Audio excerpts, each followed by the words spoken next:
And here we are together with Maxime Vachier-Lagrave. We're absolutely shocked with news. Sam just lost the game. I mean, it's unbelievable, Maxime. But back to you. You won such a great game today. And after so many draws, finally, you managed to score. I remember this not shaky game against Jan Nepomniachtchi, but now let's go to the game which you won against Wesley So. Yes. Against Jan, I definitely missed an opportunity.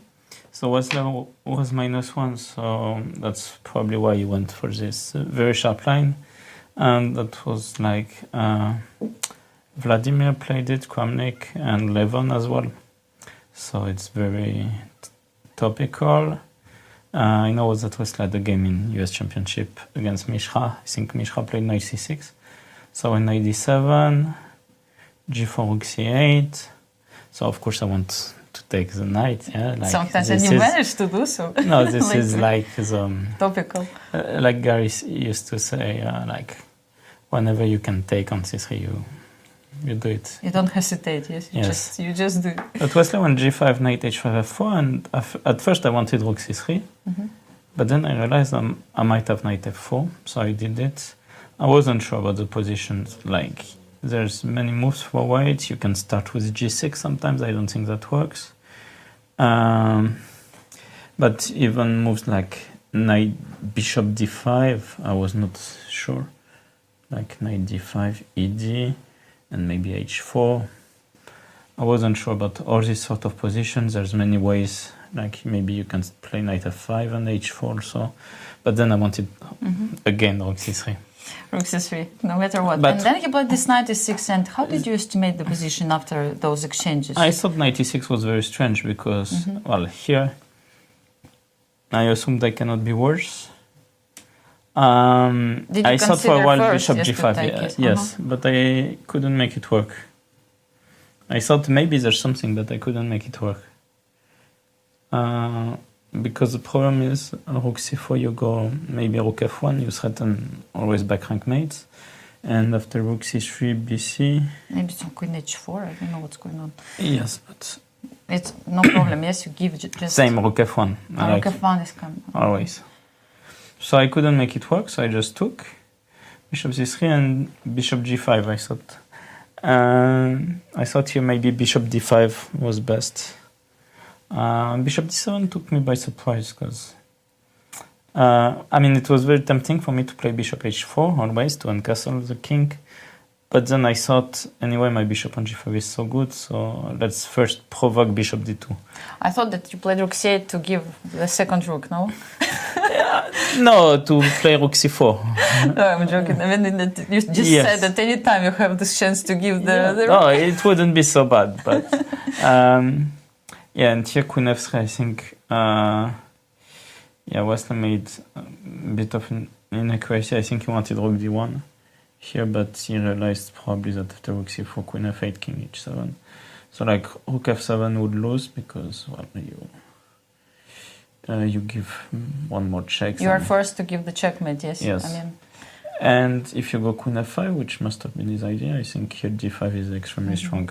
Yeah. And then push. Pawns just they run. Yes, because. Yeah. So let's say then you entered the ending, right? And yes, and at first I thought I was winning here. Like I thought this was very nice. E4 bishop f2, and I don't mind giving the pair of bishops because I mean given my pair of bishops because of the rook on a1, and king is stuck. But actually, after h4, I think. Like for instance here, if he goes rook g1, I couldn't find a win. Because after e3 he goes rook g3.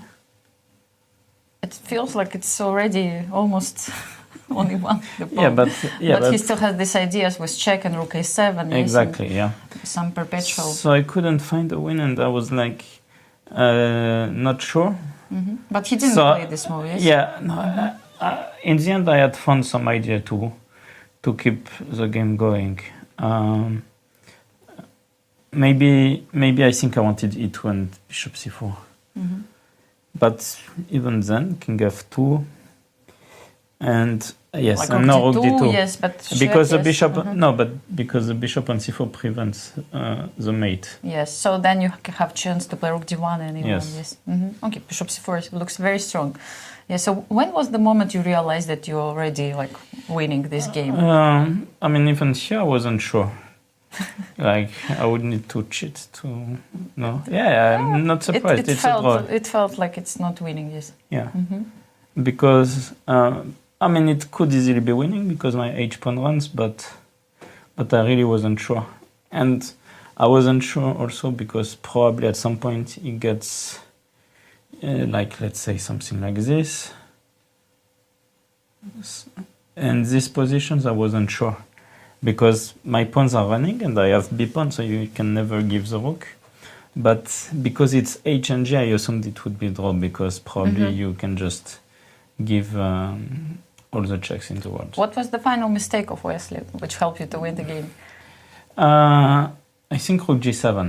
I think rook g7 is bad because then when my bishop goes to f5, well, Have good feeling, yes. you and the machine. Yeah, king e1 was probably still a draw, but okay, already very difficult. Yeah, Maxime, I mean, what a great game. How do you feel about the start? Do you feel that you didn't get some points which you had to get, or?